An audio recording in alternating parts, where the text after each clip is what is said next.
നടൻ, സംവിധായകൻ, തിരക്കഥാകൃത്ത് എന്നീ നിലകളിലെല്ലാം മലയാള സിനിമയിൽ തിളങ്ങുന്ന കയ്യൊപ്പ് ചാർത്തിയ ഒരു പ്രതിഭാശാലിയായിരുന്നു ശ്രീനിവാസൻ.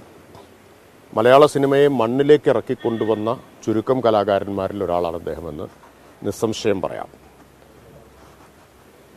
താരപരിവേഷം, നായക സങ്കല്പം, സിനിമയുടെ ഉള്ളടക്കം എന്നിവയൊക്കെ അടിച്ചുടച്ച ഒരു കലാകാരനാണ് അദ്ദേഹം. രൂപഭംഗിയല്ല നായകനാവാനുള്ള അല്ലെങ്കിൽ അഭിനേതാവാനുള്ള യോഗ്യത, അഭിനയമാണ് കൈമുതലെന്ന് അദ്ദേഹം മലയാള സിനിമയെ പഠിപ്പിച്ചു. അദ്ദേഹത്തിൻ്റെ പ്രത്യേകത നിശിതമായ വിമർശനങ്ങൾ സിനിമയിലൂടെ അദ്ദേഹം നടത്തി എന്നുള്ളതാണ്. പക്ഷേ അപാരമായ സർഗാത്മകത കൊണ്ട് ആ വിമർശനം അതിന് വിധേയരാകുന്നവരെ പോലും ചിരിപ്പിച്ചു. അപ്പോൾ സന്ദേശം അത്തരത്തിലൊരു സിനിമയാണ്.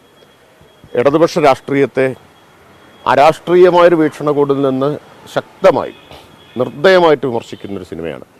പക്ഷെ ഞങ്ങളെല്ലാം അത് കണ്ട് ചിരിക്കുകയും ആസ്വദിക്കുകയും ചെയ്തിട്ടുള്ളവരാണ്.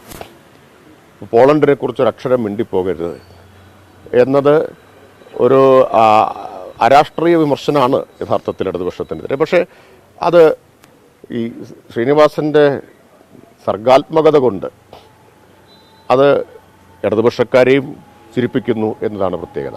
ഈ വിമർശനം അധിക്ഷേപമാവില്ല, കടുത്ത വിമർശനമായിരിക്കും, പക്ഷെ ഒരിക്കലും അധിക്ഷേപമാവില്ല. അത് അസാമാന്യ പ്രതിഭയുള്ളവർക്ക് മാത്രമാണ് കഴിയുന്നത്. അല്ലാത്തവർ വിമർശനമെന്ന വ്യാജേന അധിക്ഷേപിക്കുകയാണ് പലപ്പോഴും ചെയ്യുക.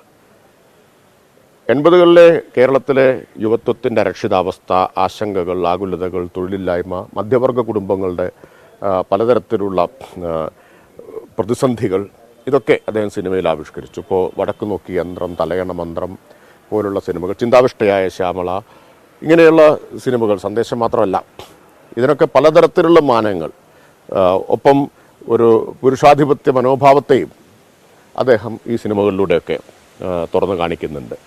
അപ്പം ആ അർത്ഥത്തിൽ സാഹിത്യത്തിൽ നർമ്മം കൊണ്ട് സഞ്ജയനും VKനും എന്താണോ ചെയ്തത് അത് മലയാള സിനിമയിൽ ശ്രീനിവാസൻ ചെയ്തു എന്ന് പറഞ്ഞാൽ അതിശയോക്തിയാവുമെന്ന് തോന്നുന്നില്ല. അസാധാരണ പ്രതിഭയുള്ള ഒരു ജീനിയസ് എന്ന് വിശേഷിപ്പിക്കാവുന്ന ഒരു കലാകാരൻ്റെ വിയോഗം നമ്മളെല്ലാം ദുഃഖിപ്പിക്കുന്നു. ഇപ്പോൾ എനിക്ക് SFIയുടെ സംസ്ഥാന നേതൃത്വത്തിൽ പ്രവർത്തിക്കുന്ന കാലം മുതൽ അദ്ദേഹവുമായിട്ട് ബന്ധമുണ്ട്. പല പരിപാടികളിലും ഞങ്ങൾ ഒരുമിച്ച് പങ്കെടുത്തിട്ടുണ്ട്. ഞാൻ അതിനു മുമ്പ്, വളരെ മുമ്പൊരിക്കൽ കോളേജ് പഠിക്കുന്ന കാലത്ത് ശ്രീനിവാസനെ ഇൻ്റർവ്യൂ ചെയ്യാൻ പോയിട്ടുണ്ട് കോളേജ് മാഗസിന് വേണ്ടിയിട്ട്. പക്ഷെ അന്ന് എനിക്കൊരു വിഷമമുള്ള അനുഭവം ഉണ്ടായത്. കാരണം അത് ഒന്നും സംസാരിക്കാൻ കൂട്ടാക്കിയില്ല. അല്പം പരിഭവത്തോടെ ആണ് ഞങ്ങൾ കുട്ടികളുമാണല്ലോ, പരിഭവത്തോടെയാണ് അവിടുന്ന് ഇറങ്ങി വന്നത്. ഒരു ഷൂട്ടിങ്ങിൻ്റെ ഇടയിൽ വെച്ചാണ് അദ്ദേഹത്തെ ഇൻ്റർവ്യൂ ചെയ്യാൻ പോയത്. പിന്നീടാണ് മനസ്സിലായത് അദ്ദേഹം ഒരു കഥാപാത്രത്തിലേക്ക് പ്രവേശിച്ചു കഴിഞ്ഞിരുന്നു. ആ ലോകത്ത് നിന്ന് അദ്ദേഹം പുറത്തു കടന്നിട്ടില്ല. അതുകൊണ്ട് ഇൻ്റർവ്യൂ ഒന്നും നടന്നില്ല. അപ്പം അങ്ങനെയുള്ള അനുഭവങ്ങൾ, വ്യക്തിപരമായിട്ടുള്ള ചില അനുഭവങ്ങളുമുണ്ട്. അപ്പോൾ തീർച്ചയായിട്ടും ശ്രീനിവാസൻ്റെ അസാന്നിധ്യം മലയാള സിനിമയിൽ അനുഭവപ്പെടുക തന്നെ ചെയ്യും. അദ്ദേഹത്തിൻ്റെ വിയോഗത്തിലുള്ള അഗാധമായ ദുഃഖം രേഖപ്പെടുത്തുന്നു.